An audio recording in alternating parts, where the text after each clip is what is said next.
তো হে গাইস, আসসালামু আলাইকুম। This is Emon, welcome. তো কেমন আছো তোমরা? বরাবরের মতো আবার একটা ভিডিও নিয়ে হাজির হয়ে গেলাম আমরা। সবসময় হয়তো আপনাদেরকে হাসানোর চেষ্টা করি, বিনোদন দেওয়ার চেষ্টা করি, কিন্তু আজ এমন একটা ঘটনা নিয়ে ভিডিও বানাতে যাচ্ছি। এই ঘটনাটা শোনার পরে, দেখার পরে আজ আমার বুক ফেটে কান্না এসছে।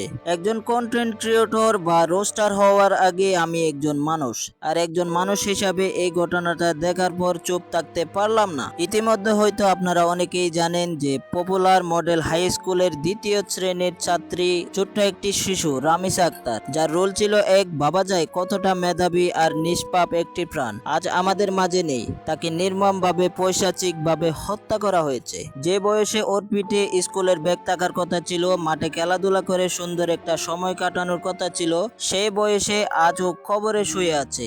কোন অপরাধে?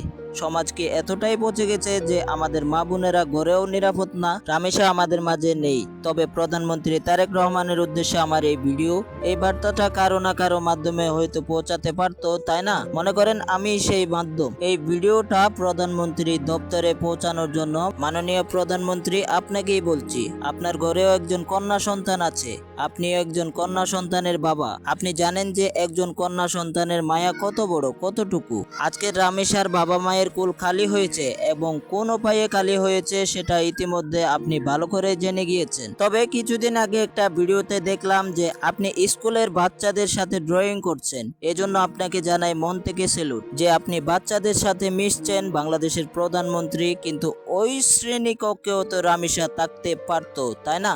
আপনি বাংলাদেশের একজন মাননীয় প্রধানমন্ত্রী। এমন কিছু করুন, এমন দৃষ্টান্ত স্থাপন করুন যাতে ভবিষ্যতে এই ধরনের হিংস্র নিকৃষ্ট মানসিকতার কাজ কেউ করতে না পারে। পুরো বাংলাদেশের মানুষ আপনাকে মাথায় তুলে রাখবে, আমজনতার মানুষ আপনাকে মাথায় তুলে রাখবে। আপনি শুধুমাত্র আইনের শাসন প্রতিষ্ঠা করুন, ন্যায়ের শাসন প্রতিষ্ঠা করুন। আইনজীবীদের উদ্দেশ্যে বলবো, প্রধান বিচারপতির উদ্দেশ্যে বলতে চাই, মাননীয় প্রধান বিচারপতি, আপনি এমন কিছু করুন, দ্রুত বিচার ট্রাইব্যুনালে যা যা করণীয় আপনি হস্তক্ষেপ করুন। এই কেসটাতে বাংলাদেশের অন্যান্য আইনজীবী যারা রয়েছেন তাদের উদ্দেশ্যে বলতে চাই, সম্মানিত আইনজীবী মহোদয়গণ, আপনারা দয়া করে এই সোহেলের পক্ষপাতিত্ব হয়ে সোহেলের পক্ষ নিয়ে মামলা লড়তে যাইয়েন না। আপনারা জীবনে অনেক মামলা পাবেন, আমরা সবসময় আপনাদের পাশে আছি। আপনাদের কাছে হাত জোর করে অনুরোধ করছি, কোনো আইনজীবী এই জানোয়ারের পাশে দাঁড়াবেন না। বাংলাদেশের সাধারণ মানুষ আপনাদেরকে মাথায় করে রাখবে।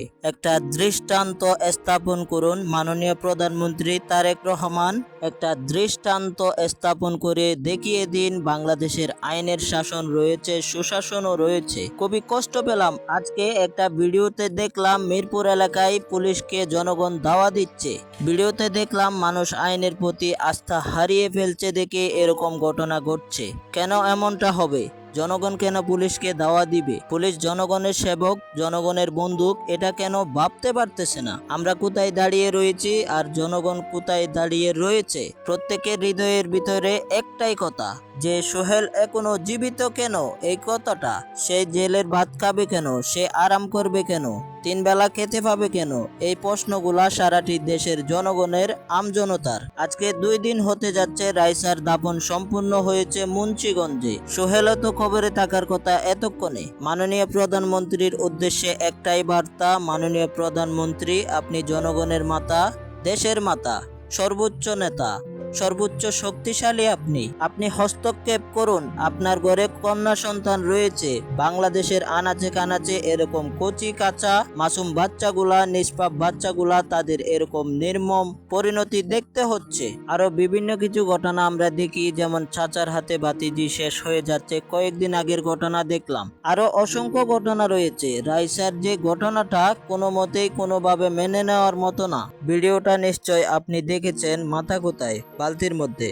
আলামতগুলা গায়েব করার জন্য কি না চেষ্টা করছে রে ভাই, চেষ্টার কোনো কমতি ছিল না। শেষ পর্যন্ত কাঠের ভিতর ঢুকাই রাখছে।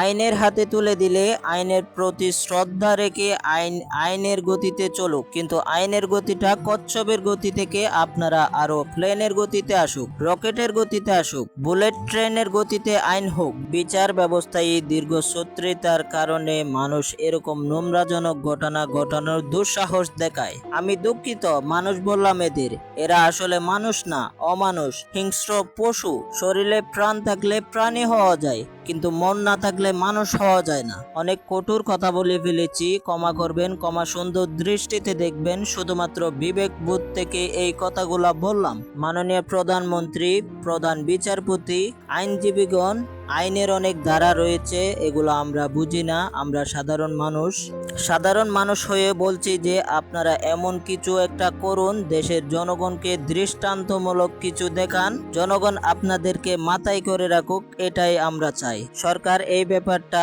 অবশ্যই দেখবে, এতটুকু প্রত্যাশা থাকছে। দয়া করে দেশের মানুষকে হতাশ করবেন না। মামলা মোকদ্দমার দীর্ঘসূত্রিতা দূর করে আইন যে গতিতে চলে, এই গতিতে অব্যাহত থাকলে আরো অসংখ্য রাইসার প্রাণ চলে যাবে। আইনের গতিটা বুলেট ট্রেনের মতো হোক, অ্যাকশন হোক, অ্যাকশন একদম নগদে গড়াই দিতে হবে। প্রমাণ থাকলে একদম নগদে গড়াই দেন, এইটুকুই, আর কিচ্ছু না। তো এই ভিডিওটা যারা যারা দেখেছেন সবার কাছে হাত জোর করে একটা রিকোয়েস্ট করতেছি, সবাই মিলে বেশি বেশি করে শেয়ার করবেন যাতে এই ভিডিওটা সরকারের অবধি পৌঁছায়। তো আজকের মতো বিদায় নিচ্ছি প্রিয়, ভিডিওটা ভালো লাগলে লাইক করে দিও। টাটা, বেরিসন, আবারও বেক করতেছি তোমাদের মাঝে নতুন কোনো বম ভিডিও নিয়ে। ততক্ষণ পর্যন্ত চিল থাকো তোমরা।